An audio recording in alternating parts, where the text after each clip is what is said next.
नमस्कार, मैं हूं आपके साथ प्रगति और आप देख रहे हैं 4 PM न्यूज नेटवर्क। दिन भर की बड़ी खबरों के बुलेटिन में आज बात होगी महाराष्ट्र में हुआ कैबिनेट विस्तार, बीजेपी ने लगाई शिंदे पर ब्रेक। नई दिल्ली के चुनावी मैदान से बीजेपी को चुनौती देंगे केजरीवाल। मायावती ने संविधान चर्चा पर बीजेपी को घेरा। संजय राउत ने कहा कि सबसे पहले अजित पवार को पार्टी से निकालिए। महाराष्ट्र में शिंदे के साथ खेला, अजित को मिल ही गया वित्त। इन सभी खबरों पर चर्चा करने से पहले एक नजर आज की प्रमुख सुर्खियों पर। दिल्ली विधानसभा चुनाव को लेकर आपने सभी 70 सीटों पर उतारे प्रत्याशी। नई दिल्ली से केजरीवाल तो कालका से आतिशी लड़ेंगे चुनाव। बसपा सुप्रीमो मायावती ने संविधान चर्चा पर बीजेपी को घेरा, कहा संविधान और लोकतंत्र देश की तरक्की के लिए जरूरी। मंत्री पद न मिलने से एमएलए नरेंद्र भोंडेकर नाराज, शिवसेना के उपनेता पद से दिया इस्तीफा। जीरो टॉलरेंस के मुद्दे पर संजय राउत का बड़ा बयान, कहा सबसे पहले अजीत पवार को पार्टी से निकालिए। नई दिल्ली सीट पर होगा त्रिकोणीय मुकाबला, केजरीवाल के खिलाफ संदीप दीक्षित के बाद प्रवेश वर्मा ने कसी कमर। मंत्री पद न मिलने से नाराज भंडारा के विधायक नरेंद्र भोंडेकर ने शिवसेना के उपनेता पद से इस्तीफा दे दिया है। मंत्री पद न मिलने से नाराज भंडारा के विधायक नरेंद्र भोंडेकर ने शिवसेना के उपनेता पद से इस्तीफा दे दिया है। जानकारी के मुताबिक चुनाव के दौरान एकनाथ शिंदे ने नरेंद्र भोंडेकर को मंत्री पद देने का वादा किया था, लेकिन मंत्री पद नहीं मिला, जिसके चलते विधायक ने अपना इस्तीफा दे दिया। आपको बता दें कि महाराष्ट्र मंत्रिमंडल का शपथ ग्रहण समारोह नागपुर में आयोजित हुआ। वहीं इस शपथ ग्रहण में बीजेपी के 20, शिवसेना के 11 और एनसीपी के 9 विधायकों ने मंत्री पद की शपथ ली। आपको बता दें कि शिवसेना के जिन नेताओं को मौका मिला है उनमें पिछले कार्यकाल के 5 मंत्री भी हैं। शिवसेना नेता संजय राउत ने आरोप लगाया कि भ्रष्टाचार पर जीरो टॉलरेंस की बात करने वाले प्रधानमंत्री नरेंद्र मोदी को पहले उप मुख्यमंत्री अजित पवार को पार्टी से निकालना चाहिए। महाराष्ट्र में कैबिनेट विस्तार के बीच उद्धव ठाकरे गुट के संजय राउत ने उप मुख्यमंत्री अजित पवार को लेकर बड़ा दावा कर दिया। बीजेपी के भ्रष्टाचार पर जीरो टॉलरेंस के दावे पर संजय राउत का कहना है कि सबसे पहले प्रधानमंत्री नरेंद्र मोदी को अजित पवार को ही पार्टी से बाहर करना चाहिए, लेकिन उनको अपनी ही उपस्थिति में शपथ ग्रहण करवाई गई। वहीं संजय राउत ने डिप्टी सीएम एकनाथ शिंदे पर भी भ्रष्ट होने का आरोप लगाया। संजय राउत ने कहा कि उनके साथ आए 10-12 और लोग हैं जिन पर ईडी सीबीआई की रेड पड़ी थी और उन्हें दूर करने की हिम्मत नहीं है। पीएम मोदी को खुद से पूछना चाहिए कि उनके आसपास कितने भ्रष्ट लोग हैं।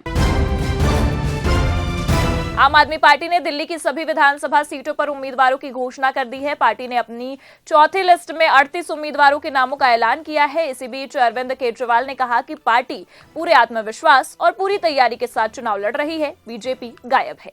दिल्ली विधानसभा चुनाव को लेकर सियासी सरगर्मी तेज होने लगी है। इस बीच आम आदमी पार्टी ने अपनी बची हुई सभी सीटों पर प्रत्याशी उतार दिए हैं। पार्टी ने रविवार को अपनी चौथी लिस्ट जारी कर दी है, जिसमें 38 उम्मीदवारों को टिकट दिया गया है। इससे पहले आम आदमी पार्टी ने 3 लिस्ट जारी की थी, जिसमें 32 उम्मीदवारों के नामों की घोषणा कर दी थी।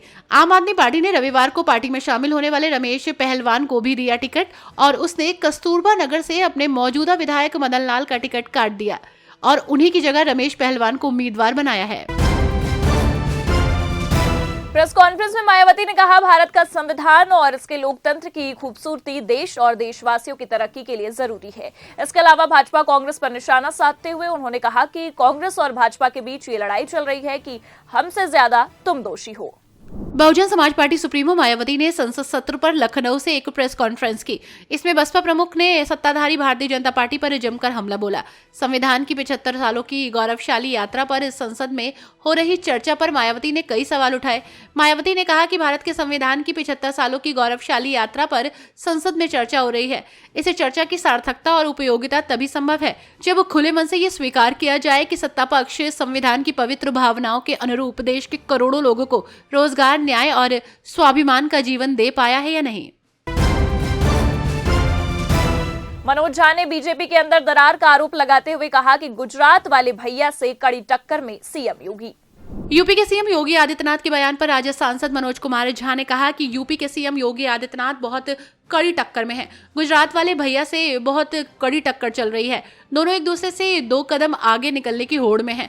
दोनों को समझना होगा कि उन्हें संविधान के सामने झुकना होगा। वो एक बहुत बड़े राज्य के मुख्यमंत्री हैं। या तो आप संविधान के साथ हैं या इस तरह के नफरत फैलाने वाली भाषा। कर्नाटक के उप मुख्यमंत्री डीके शिव कुमार ने बड़ा बयान देते हुए कहा कि प्रधानमंत्री को पता होना चाहिए कि कांग्रेस ने ही उन्हें सारे अधिकार दिए हैं। कर्नाटक के उप मुख्यमंत्री डीके शिव कुमार ने प्रधानमंत्री नरेंद्र मोदी पर पिछले दिन संसद में हुए उनके भाषण को लेकर तीखा हमला बोला। उन्होंने हमला बोलते हुए कहा कि प्रधानमंत्री को पता होना चाहिए कि कांग्रेस ने ही उन्हें सारे अधिकार, संविधान, राष्ट्रध्वज, राष्ट्रगान और आजादी दी है। उन्होंने कहा कि प्रधानमंत्री को पता होना चाहिए कि उन्हें सारे अधिकार कांग्रेस ने ही दिए हैं, संविधान के, राष्ट्रीय ध्वज के, राष्ट्रगान के और आजादी के। इसलिए जब आजादी दे दी, लोकतंत्र दे दिया, तो अब इस देश के वो प्रधानमंत्री हैं। सपा सांसद अवधेश प्रसाद ने कहा कि पीएम मोदी को संसद में बताना चाहिए था कि कितना आरक्षण लागू किया जा रहा है, युवा बेरोजगार है, किसान आंदोलन कर रहे हैं और संसद में पीएम मोदी के भाषण में उनका कोई जिक्र नहीं था। समाजवादी पार्टी के सांसद अवधेश प्रसाद ने गरीबों और दलित समुदायों के साथ कथित भेदभाव पर चिंता व्यक्त की। उन्होंने दावा किया कि उन्हें भारतीय संविधान द्वारा गारंटीकृत लाभ नहीं मिलते हैं और उन्होंने ये भी कहा कि सरकारी नौकरियों में आरक्षण ठीक से लागू नहीं किया जा रहा और उन्होंने प्रधानमंत्री नरेंद्र मोदी से संसद में आरक्षण आवंटन पर विवरण प्रदान करने का आग्रह किया। लोकतंत्र के मंदिर में भारत के संविधान पर बहस हुई। प्रस्तावना संविधान की आत्मा है, लेकिन दुख की बात है कि भारत के संविधान को अपनाने की 75वीं वर्षगांठ के बाद भी पिछड़ा समुदाय, दलित, बाबा साहब डॉक्टर भीमराव अंबेडकर द्वारा भारतीय संविधान में किए गए प्रावधानों का लाभ समुदाय और गरीबों को नहीं मिल पा रहा है। सीएम डॉक्टर मोहन यादव सरकार के 1 साल पूरा होने पर कांग्रेस वादा खिलाफी का आरोप लगाते हुए विधानसभा का घेराव करने की तैयारियां कर चुकी है। सीएम मोहन यादव सरकार के 1 साल पूरा होने पर कांग्रेस वादा खिलाफी का आरोप लगाते हुए विधानसभा का घेराव करने की तैयारी कर चुकी है।